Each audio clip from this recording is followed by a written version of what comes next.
Star Trek II: The Wrath of Khan is simply an amazing film, but what's even more amazing is that it really shouldn't have been. When originally conceived, the studio's heart was just in the wrong place on this one. After the critical disaster of Star Trek the Motion Picture and the tons of money they sunk into it, the original plan for this film was simply to do it on the cheap and squeeze as much remaining blood out of the Star Trek name as possible. The studio wasn't even thinking about what this movie would be about. They didn't really care. Their intention was simply a last-ditch effort to make a few more dollars before the franchise completely died. But what no one expected was that as this film was being made, they happened to get all the right people behind it. The story grew out of a few discarded scripts into a working screenplay that put every character in the right place, and over time, even the members of the cast who may not have thought this would ever become anything good soon started to realize that they were participating in a great work. Star Trek II became a great film as organically as any film I have ever seen. Like a phoenix rising from the ashes, it emerged to not only save the franchise, but turn it into a thriving film series in which truly good films could be made. This was the one that started it all, this little miracle of a movie that turned out to be one of the greatest films that I have ever seen. We start out with what we believe to be a struggle for life and death, with every character dying one by one and the Enterprise about to be destroyed. In a clever twist, however, this turns out to be a training simulation overseen by the now Admiral James T. Kirk. Lieutenant Saavik, a somewhat emotional Vulcan, is a bit disheartened by her poor performance, and unlike the reaction we may see from most Vulcans, she voices that opinion without hesitation. Permission to speak candidly, sir. Granted. I don't believe this was a fair test of my command abilities. And why not? Because there was no way to win. A no-win situation is a possibility every commander may face. Has that never occurred to you? No, sir. It is not. How we deal with death is at least as important as how we deal with life, wouldn't you say? As I indicated, Admiral, that thought had not occurred to me. Well, now you have something new to think about. Carry on. Kirk has just summed up what this movie is ultimately about. There are many themes in this film that the story carries: revenge, youth and old age, looking back and seeing what your life could have been, but the primary theme that threads through the film is simply that: how we deal with death and how we deal with life. Admiral, wouldn't it be easier to just put an experienced crew back on the ship? Galloping around the cosmos is a game for the young, Doctor. Now, what is that supposed to mean? It means precisely that the commander and the crew of the Starship Enterprise is getting old. This becomes most clear to Kirk by the fact that today is his 50th birthday, and what is he doing on this day? The man who has commanded his own ship for so long, saved the galaxy countless times over? He's sitting behind a screen, watching as younger cadets prepare to take the command he once had.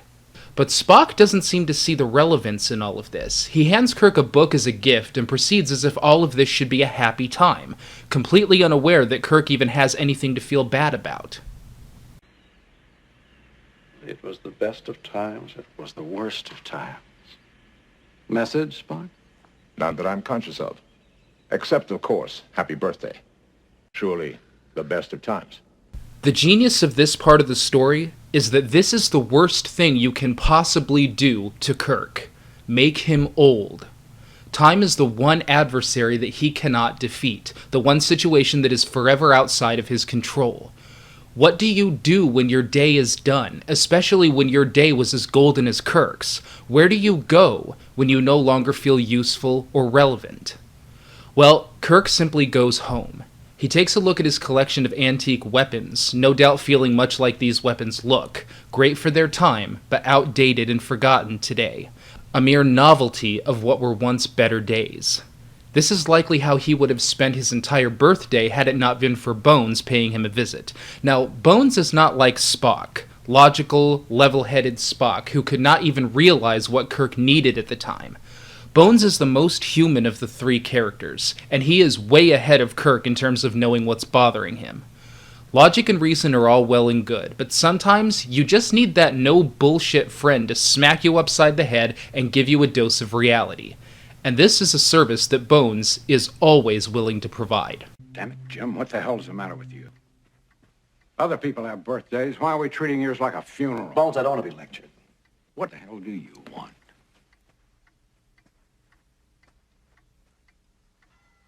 This is not about age. And you know it. It's about you flying a goddamn computer console when you want to be out there hopping galaxies. Spare me your notions of poetry, please. We all have our assigned duties. Paul, you're hiding. Hiding behind rules and regulations. Who am I hiding from? From yourself, Admiral. Spock and Bones represent two different parts of the human condition, logic and emotion, and these two aspects of humanity are usually diametrically opposed to one another. However, going a bit further on, we come to find that Spock is in complete agreement with Bones on this issue. If I may be so bold, it was a mistake for you to accept promotion. Commanding a starship is your first best destiny. Anything else is a waste of material. So we have two of Kirk's closest friends, who know him better than he knows himself, one completely logical, one completely emotional, both telling him the same thing. You're not done yet. You need to get up, you need to get moving, you need to get back in command. Meanwhile, on the starship Reliant, we find Chekhov attempting to locate a suitable planet to test a device. We don't know what the device is yet, but the planet must be very specific. It can't have even the smallest microbe of life on it. They find one that almost meets this criterion, except there is apparently the smallest living thing on the planet. So with permission from the mission's commander Carol Marcus, they arrive on the planet to try to find the thing. What they find instead is not good. Here we have Kahn, a genetically engineered superhuman who was once the ruler of Earth, now reduced to eking out mere survival in a wasteland. Kahn was marooned here 15 years ago by Kirk himself, and in that time, he has lost half of his comrades, including his wife. This has clearly made him bitter. But no, it's more than that. It has made him enraged. He has been holed up in this barren wasteland for years, seeing everyone around him die, with no one who left him here even bothering to return and find out how he's doing. He has been forgotten, discarded, and ignored. As the long days of his life fill him with nothing but anger and loss, the only thing he has to focus on is revenge. Kahn is a very interesting villain because he doesn't often show his anger outwardly. He keeps it inside under a veneer of intelligence and calm. This makes the times when he does show his anger all the more terrifying. You lie! In City Alpha 5 there was life! A fair chance! This is City Alpha 5! Seeing Chekhov, one of the crew who was there when he was abandoned, gives him the hope of having his revenge. But he also becomes curious when he realizes that they didn't even know this was SETI Alpha 5. So what the hell are they doing here? He can't wring the information out of them, so instead he uses a few mind-controlling creatures that happen to live on the planet. After burrowing into their ears, oh god, they are now under his complete control. That's better. Now tell me, why are you here? And tell me where I may find James Kirk. Well, Kirk is chillaxing on a shuttle headed for the Enterprise. After hearing the advice from Bones, he's decided to meet him halfway, returning to the ship, but only to conduct an inspection. Here he sees what to Kirk must be a nostalgic sight, the bridge of his old ship. This is where it all happened. These were his glory days. But that was then, and now he's just an inspector on the sidelines. This has got to be a bittersweet thing for Kirk. On the one hand, he's closer to his command than he's been in years, but on the other hand, he's still not there. He's an inspector surrounded by younger cadets who are just starting their careers. Kirk is certainly happy to be back, but he still isn't where he wants to be. He wants to be in that chair. He wants to command the Enterprise into that next great adventure. But soon circumstances will arise that will give him that opportunity. Carol Marcus is contacted by Chekhov and informed that SETI Alpha 6 is a go for testing, but they are going to come and get the device themselves and test it immediately. This pisses the good doctor off something awful because Reliant is supposed to be at her discretion, not the other way around. I have my orders. Put him down, Mother. Who gave the order? The order comes from Admiral James T. Kirk. Naturally, Carol contacts Kirk about this, as was Kahn's plan all along, and it turns out that Carol was an old love affair of his years earlier. This is another echo from Kirk's past that he must face in his old age, but this one is different.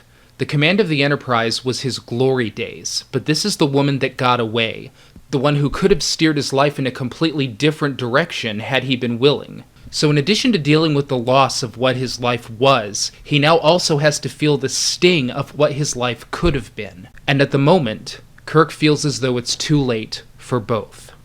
Kirk discusses the situation with Carol, who is furious that he would take the Genesis device away from her, but the message soon gets jammed.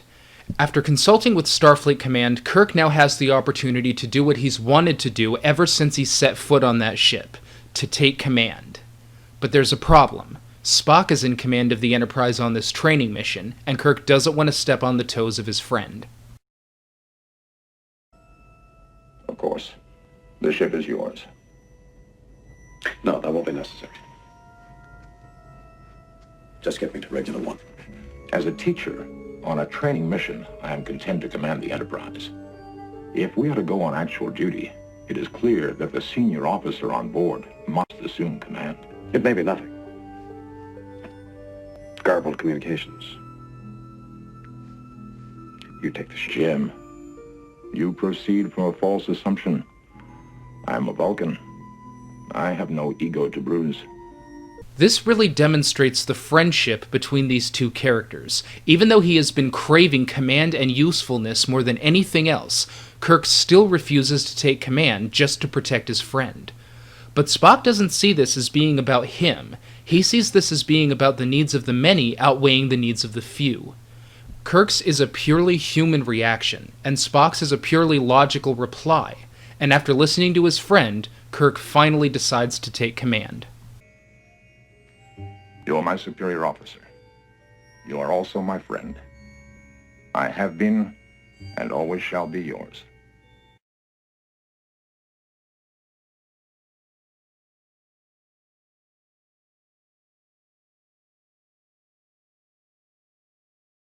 So Kirk is now in charge, this old dog about to teach these young cadets some new tricks. After taking command, he tries to figure out what Carol was talking about with regard to taking Genesis away from them. Spock and Bones don't know what Genesis is, so the three men check out a proposal taped by Carol. Well, it turns out that Genesis is quite literal. It can be fired at a dead planet or moon, reorganize the matter, and make it a living planet. But as with a lot of things, there are more implications here than just habitation. This could also be used on a planet where life already exists, and it would wipe it out completely. Anytime you have something powerful designed for a specific purpose, there is always the risk of it being used for something destructive. Or it might not even be intentional. Sometimes things just go wrong with it.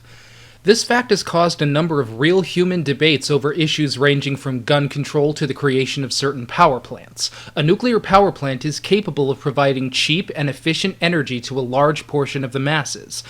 But people get very nervous about them because there is also the possibility of them being used to destroy. And again, there's always the possibility of something just going wrong with it. Chernobyl was entirely a human error, but the result was the same. So the point being made about the Genesis device is that there are some forces that are so big, mankind just shouldn't screw around with them, even the best of men, to say nothing about a madman like Kahn, who now has control of that power. The device also blurs the line between creation and destruction. Mankind is now choosing what comes into existence, as well as what goes out of it. So with regard to the Genesis device, the question posed to the audience is this: should we really be playing around with this stuff? Is this human progress, or is it the opening of Pandora's box? Should we use our human ingenuity at any possible cost, or should we accept that there are some powers humans simply aren't meant to have? The advocates for both sides of the argument come in the form of Spock and Bones. This is naturally a horrifying prospect to Bones, the most human of the characters, but to the logical Vulcan Spock, the issue is purely academic. Naturally, this turns into one of the best Spock-Bones face-offs we have ever seen. Dear Lord, do you think we're intelligent enough to... Suppose... What if this thing we use where life already exists? It would destroy such life in favor of its new matrix. It's new matrix. Do you have any idea what you're saying? I was not attempting to evaluate its moral implications, Doctor. As a matter of cosmic history, it has always been easier to destroy than to create. Not anymore. Now we can do both at the same time. According to myth, the Earth was created in 6 days. Now watch out. Here comes Genesis. We'll do it for you in 6 minutes. Really, Dr. McCoy, you must learn to govern your passions. They will be your undoing. Logic suggests... Logic? My God, the man's talking about logic. We're talking about universal Armageddon. You green-blooded inhuman. Fortunately, this little sparring session is cut short as Savick has detected another Federation's ship moving in, and it's the starship Reliant. Naturally, Kirk doesn't raise any of the defenses because why would he? This is another Federation starship. But in reality, Kahn has taken control and is now in a position to take the Enterprise down. And now Kahn is practically salivating at the thought of having his revenge, savoring the moments as his ship gets closer and closer to the defenseless Enterprise, totally unaware of what's about to happen to them. This is where his character starts to become very dimensional. The facade of calm and intelligence that he presents soon starts to break down as his excitement builds, and steadily and subtly, his character grows more and more enthusiastic and joyful, until finally giving the order to fire. The build-up here was simply incredible. They still haven't raised their shields. Raise ours. Their shields are going up. Lock phasers on target. Locking phasers on target. They're locking phasers. Raise shields. Fire!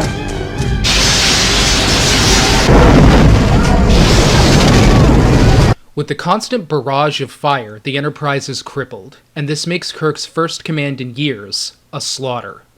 A major defeat for a ship full of cadets he was responsible for, but things are about to get worse as he realizes that this is all the doing of an adversary come back to haunt him. Kahn finally reveals himself, all to Kirk's great surprise. He does this for 2 reasons. First, to obtain information about the Genesis device which he has yet to obtain, and the second, for his own personal satisfaction. What is the meaning of this attack? Where is the crew of the Reliant? Surely I have made my meaning plain. I mean to avenge myself upon you, Admiral. I've deprived your ship of power, and when I swing around, I mean to deprive you of your life. But I wanted you to know first who it was who had beaten you. But Kahn has given away more than he realizes here. Kirk and crew now know that he doesn't have the device, and they can also exploit a weakness he has just revealed, his want for revenge.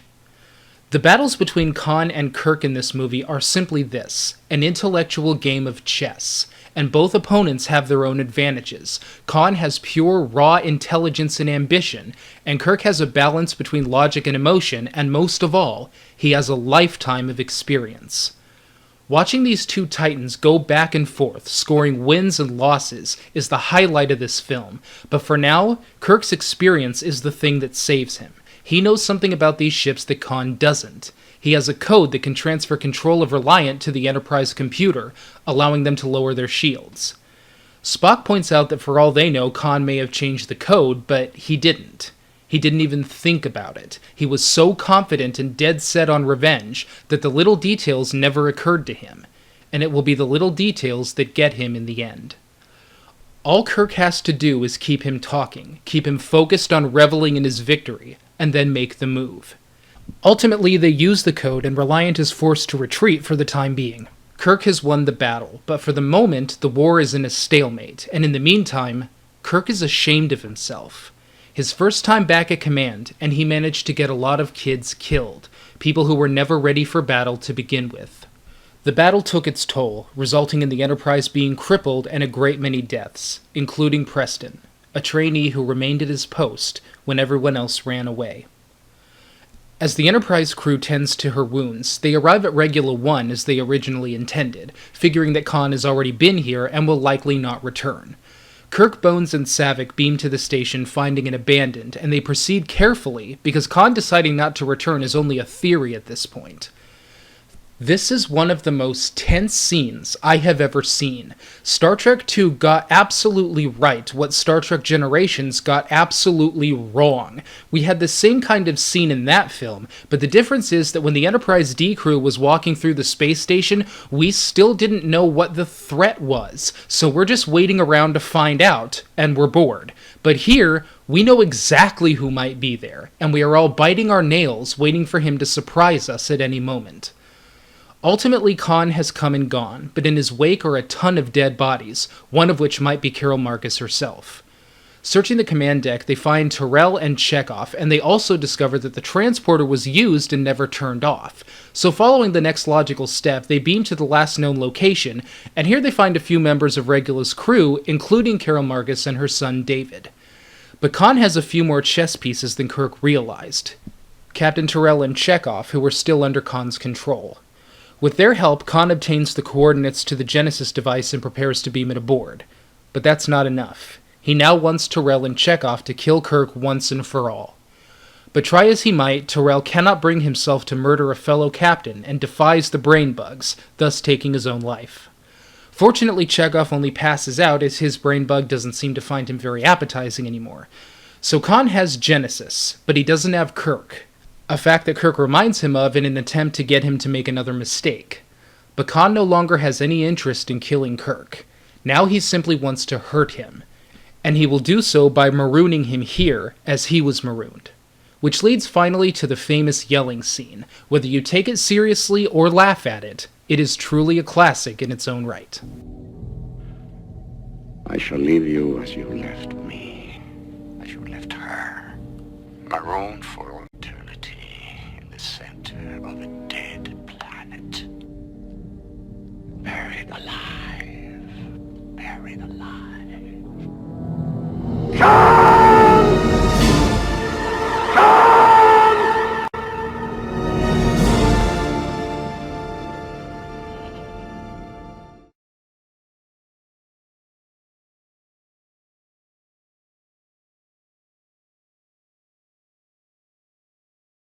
With Kirk stranded on the planet, everything has now come full circle. That young Kirk, who marooned Kahn on the planet so many years ago, is now himself marooned. And sitting here with his former lover, who he has been estranged from for so many years, he now has nothing to do but think about his life. Not only has he been defeated by a ghost from his past, but he now has met David, who turns out to be his son. Now a young man who has never been in his life, not even aware that Kirk is his father. His opportunity to raise a son, to have a family, is now past, and both parts of his life, the real and the hypothetical, now seem to have been futile. In this position, Kirk cannot help to think to himself, maybe I should never have taken command in the first place. Maybe Bones was wrong. Maybe I am too old for this. Maybe it really is too late. There's a man out there I haven't seen in 15 years. He's trying to kill me. You show me a son, I'd be happy to help him. My son.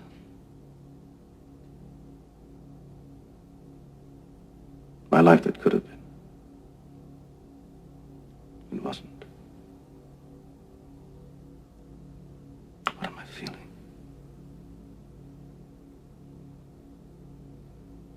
Old. Worn out. But Kirk's feelings here have every bit as much to do with his past as they do with his present. What was it he said to Savick? That how we deal with death is at least as important as how we deal with life. Well, how has Kirk dealt with life? This issue was brought up later as they all try to find things to talk about in order to pass the time. There is a legend that is built around Kirk over the years. See, he is the only person to ever beat the Kobayashi Maru scenario, which is what we saw in the beginning with everyone on the ship dying in the simulation.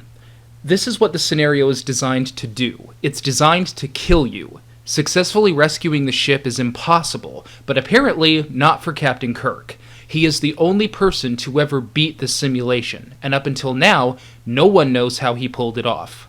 On the test, sir, will you tell me what you did? I would really like to know. Lieutenant, you are looking at the only Starfleet cadet who ever beat the no-win scenario. How? I reprogrammed the simulation so it was possible to rescue the ship. What? He cheated. I changed the conditions of the test. Got a commendation for original thinking. I don't like to lose. Then you never faced that situation. Faced death. I don't believe in the no-win scenario. What Kirk did in the Kobayashi Maru scenario is a metaphor, a template for how Kirk deals with life. He has dealt with it by cheating death, by manipulating the rules and turning death into a fighting chance to live. But look at what has happened in doing so. The result of Kirk cheating death is a lot like the battles he has fought with Kahn in this film. They fend off death for the time being, but it's still there. It's still lurking in the shadows, waiting to strike. But cheating death is what Kirk does best, and in his true form, he has already been prepared for his escape. Using a very subtle code when talking to Spock, he managed to get himself and his party rescued with Kahn totally unaware. Kahn, in the meantime, has returned to Regula 1 to finish off the Enterprise, only to find it missing. The Enterprise crew has repaired the ship as best they can, and now prepares to face Reliant once again. A face-off that Reliant is more than willing to engage in. She's still in a better state than the Enterprise, being faster and stronger, so to even the odds, Spock suggests entering the Mutara Nebula, which will make shields and sensors useless. Kahn pursues the Enterprise up to a point when his closest advisor warns him against entering the nebula. After all, the Enterprise is small potatoes. Kahn has Genesis. He can now rule the galaxy just as he once ruled the Earth. But again, it is his need for vengeance that will be his undoing. Seeing Reliant retreat, Kirk plays on that need for vengeance once again. This is Admiral Kirk. We tried it once your way, Kahn. Are you game for a rematch? Kahn. I'm laughing at the superior intellect. Full impulse power. No, sir! You have Genesis. You can have whatever you... Full power! There! Kahn pursues the Enterprise with a vengeance. After all, this is the biggest kick in the teeth Kirk gives him in this film. Put in the same circumstances that Kahn was in, that of being marooned, Kirk did what Kahn could not do. He escaped. And this man is so filled with bitterness, so filled with hate, that he would risk ruling the universe itself just for revenge.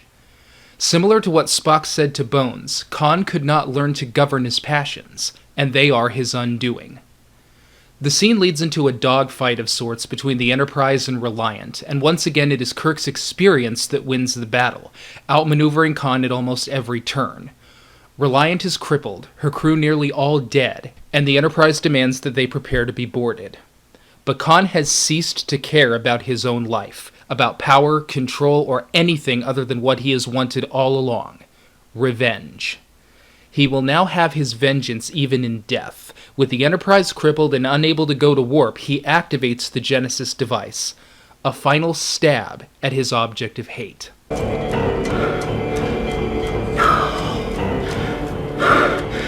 No, you can't get away. From hell's heart, I stab at thee. For hate's sake, I spit my last breath at thee. So we once again have a stalemate. Reliant will be destroyed, but she will take the Enterprise along with her. And now at long last we see the real differences between Kirk and Spock. Kirk, who will find any way out of death, who will grab a hold of that loophole and avoid defeat for another day. Spock does the opposite. In thinking about the situation, he realizes that the only way to save everyone he knows and loves is to sacrifice himself, and he does so without hesitation. He doesn't even think about it, doesn't even say a word as he simply gets up out of his chair and does what he needs to do.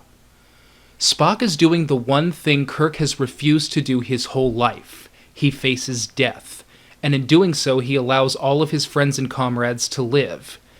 Thanks to his friend, Kirk has avoided death once again, but this time, that victory has come at a price: the death of Spock.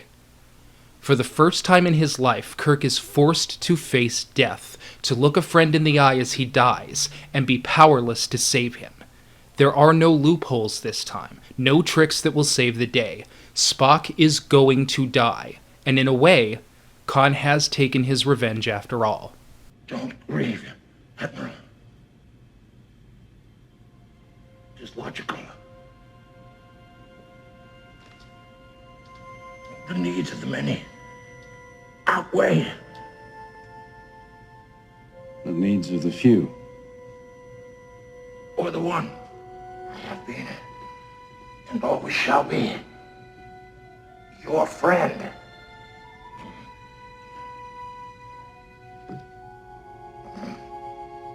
Live long and prosper.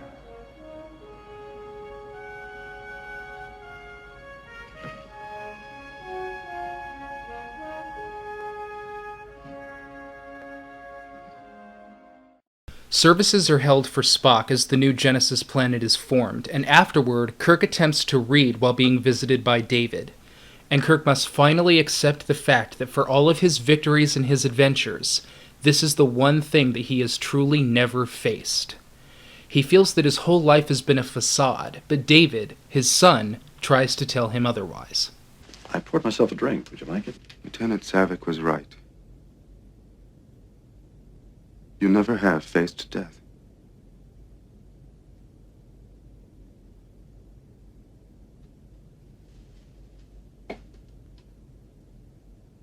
No, not like this. I haven't faced death. I've cheated death. I tricked my way out of death. And patted myself on the back for my ingenuity. I know nothing. You knew enough to tell Savick that how he faced death is at least as important as how he faced life. Just words. But good words. That's where ideas begin. Maybe you should listen to them. Dealing with death is something that Kirk has never faced, but the importance of facing it is something that he has always known. Thanks to the advice of his son, he now realizes that you are never too old to learn something new, never too old to take that final step into life. This is something that he never understood until now, but that Spock knew all along. For as tragic as his death was, facing Spock's death is maybe the only way he could truly face life. And as he stands on the bridge of the Enterprise, that is now what he is prepared to do. To face that new frontier once again, old age be damned. It's a far, far better thing I do than I have ever done before. A far better resting place I go to than I've ever known. Is that a poem? Something Spock was trying to tell me on my birthday. You okay, Jim? How do you feel? Yeah.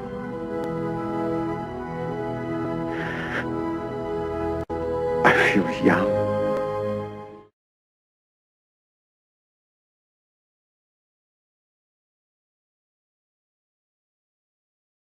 Let's face it, Star Trek II is Star Trek I. I know that sounds a little antagonistic, but I'm sorry, it's true. This is really the film that started the franchise in the right direction and would ensure its longevity. Star Trek the Motion Picture has its share of fans, but it has no real relevance outside of that small circle. Certainly no real relevance to the franchise itself. It is the most dispensable of all the original films. Star Trek the Motion Picture was a critical disaster, although it did very well at the box office. Star Trek II was a critical and a commercial success, and it made fans hungry to find out what was going to happen next, thus a sequel was anticipated this time around. The difference between these two films, what made one fail and the other succeed, just lies in the two very different ways these films were made.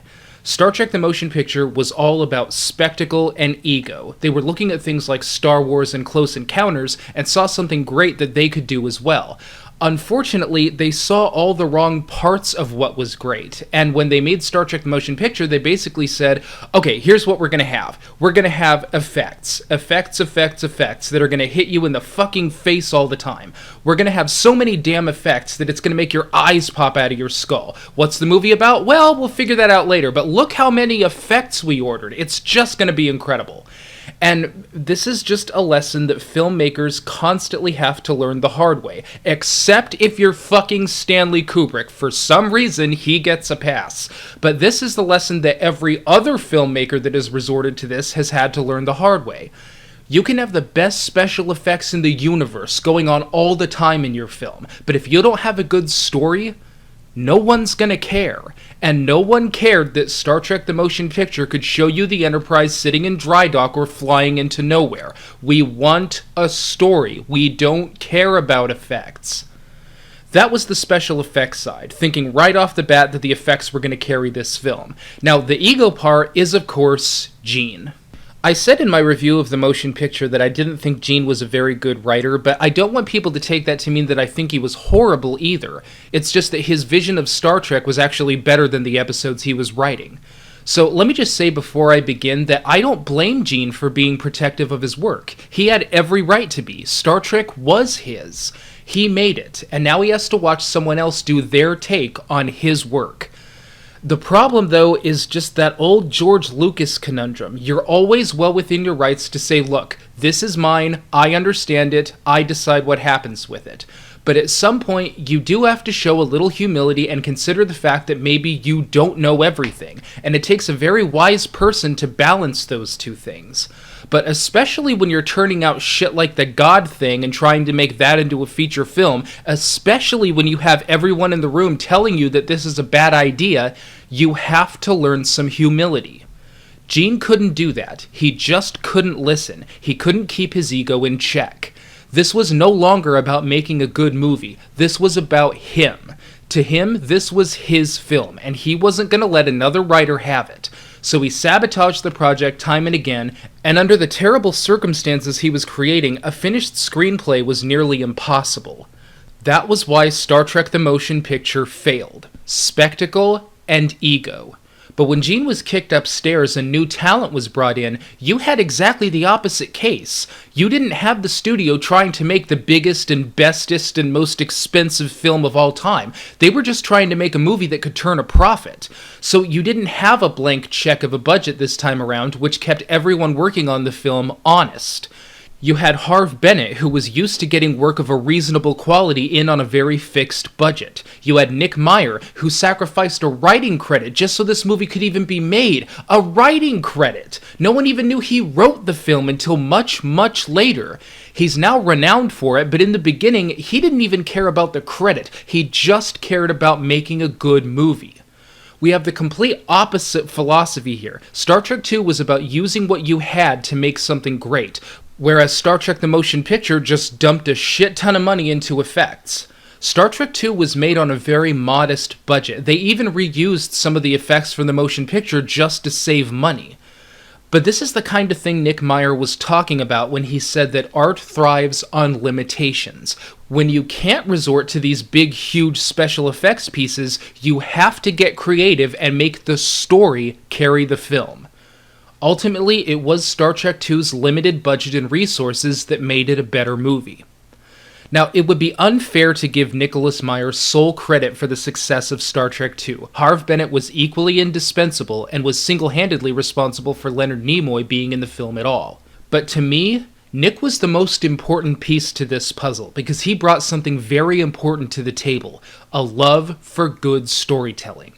Nick researched the original Star Trek series and what made it good, of course, but for the story's inspiration, he went to the classics, works like A Tale of Two Cities, Moby Dick, and of course the writings of Shakespeare. This wasn't a Star Trek movie to Nick, not entirely anyway. To him, this was a movie that just happened to be a Star Trek movie. He also used as a template the C.S. Forester novels of Captain Horatio Hornblower. Oh, that's why I called him Horatio Hanzo. I was thinking of those books. Oh my god, that's been killing me. Anyway, these were his inspirations. Not special effects or fanfare, but just good stories. You can see where Nick's priorities lie in the fact that after the film was released, he even had to explain how Chekhov knew Kahn, since Chekhov wasn't in the episode Space Seed. What the hell difference does it make? Chekhov being there or not being there is not in the movie. This isn't just an extension of the television series, but Nick's answer to the question echoed Arthur Conan Doyle's response to the inconsistencies in his works. It has always seemed to me that so long as you produce your dramatic effect, accuracy of detail matters little. I have never striven for it, and I have made some bad mistakes in consequence. What matter if I hold my readers? Fucking exactly. I mean, you don't want to go completely nuts in throwing out the details and have the Enterprise suddenly be able to bring people back to life or anything like that, but Chekhov being there or not being there? Who cares? It's all about telling a good story. Finally, I want to address the issue of Spock's death. In the next film, Spock will be brought back, which seems to almost undo what was done at the end of this film. The scene of the capsule on the planet and talk of coming back to Genesis wasn't in the original version of Star Trek II. It was put in there after test audiences were weeping at the end of the film, and Harv realized that they needed to give the audience some kind of hope that Spock could return. According to Nick, this was done over his dead body. He was dead set against bringing Spock back, and he actually caused a lot of trouble trying to get that out of the film. Years later, he would look back and say that what they did was subtle and that he couldn't remember what he was making such a big deal about. What Nick didn't want to do was make the audience think that Spock's death was just a bamboozle, that they were just kidding about something so serious as Spock's untimely end. And if you think about it, it does kind of come off that way. I mean, Spock's gonna come back, so it's not really a sacrifice. They actually got everything for nothing, which kind of disarms the whole point of the ending. But at the same time, thinking about it as a standalone film, it doesn't really do anything to derail the end. Giving people the mere hope of Spock returning doesn't make his sacrifice at the end any less meaningful. And what if Spock had actually died and stayed dead? I mean, what would Star Trek IV have been without Spock? What would Star Trek VI have been without Spock? Personally, my conclusion about this is that Spock being brought back was a bit backpedaling for the film, but good for the franchise. In conclusion, I love Star Trek II. It has everything that I love about good movies. Action, adventure, drama, insight, thought-provoking themes, but above all, it has a great story. It takes the fundamentals of what makes Star Trek work and elevates them into a great feature film. There's always room for debate over which is the best Star Trek film, but for me, they have never made a better one than this. And as far as Matthew's favorite movies go, this is my most favorite movie of all time.